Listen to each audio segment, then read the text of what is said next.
ببین بحث آلرژی ما توی طب خودمون چیزی به نام آلرژی نداریم.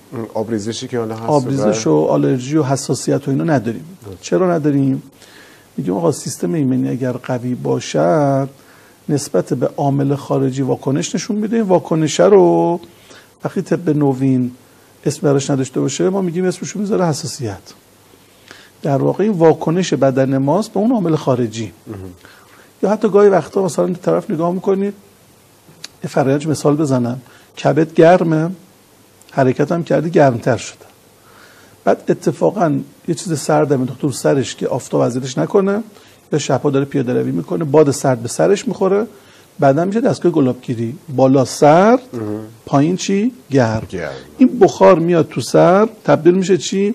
تبدیل میشه به قطره قطره قطره از گوشه چشم، از پشت حلق، از داخل بینی. اخلاطی که در آره در واقع اخلاط فاسد دماغ داره پاکسازی میشه.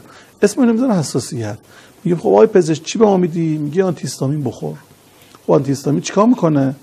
آنتی هیستامین میاد اتفاقا جلوی خروج این اخلاط فاسد رو میگیره. من میخوام بگم نباید ما دست بزنیم به قوه مدبره. باید چیکار کنیم؟ شما چرخ و فلک رو درست کن، کبد تو خنک‌تر کن با خوردن چی؟ خنکیجات. نه خنکیجات یعنی دائما خیار بخورا، نه خنکیجات ساده مثل بنفشه، مثل شرط آب لیمو، مثل خرفه ها. و از اون طرف مغزت و سرت نذار سرد بشه.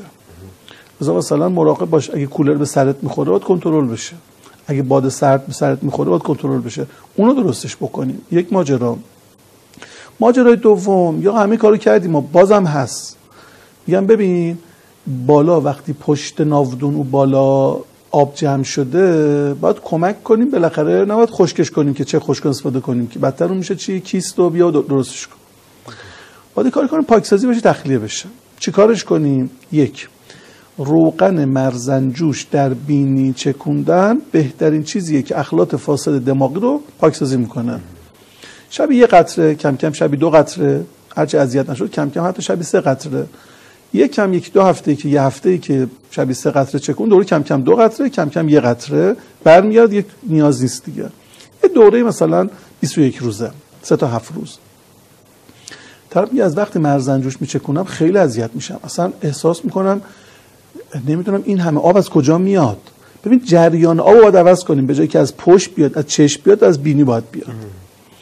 راهو باز کن، بذار مرزنجوش بره، هر چی رطوبت هست، هر چی اخلاط فاسده رو از راه بینی تخلیه کنه. پس وقتی استفاده میکنه بدتر میشه، اما جای درست خودش. این یک. 2، لوله ناودون گرفته، هی خورد آب میاد، باید یه کاری کنی لوله باز شه، نباید گچ بزنی ببندی که اونور سخت خراب بشه که. خب چه کار کنیم؟ استفاده از فرض بفرمایید انفیه کندوش 2 واحد، سیاه دونه 1 واحد. تو پیاده روی هم خیلی به کار میاد. نه که سرماخوردگی دارن اینا حالشون بده، بیمارن، سری شما کندوش از قبل گرفته باش از عطاری با سیاه دونه. انفیه های مختلفی داریم، انفیه زنبق داریم، انفیه تنباکو بعضی درست میکنن، انفیه فلفل درست میکنن. بهترین انفیه که مقدار جنبه روایی هم داره چیه؟ کندوش 2 واحد. خیلی از عطاریا انفیه کندوش ندارن به خاطر گرون شدن کندوش.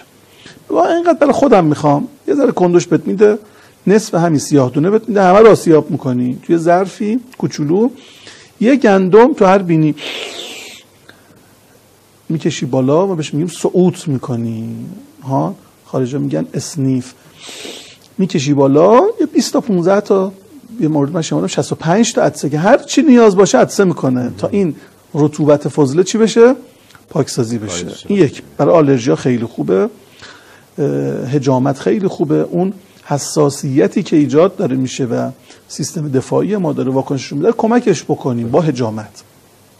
حتی بعضیا روغن‌های آلرژی درست کردن، یعنی اون گرده‌های مثلا درخت کاج، یعنی هر چیزی که وجود داره که مقدار حالت ایجاد آلرژی میکنه رو همه رو میزن داخل روغنگیری میکنن، بنماری میکنن.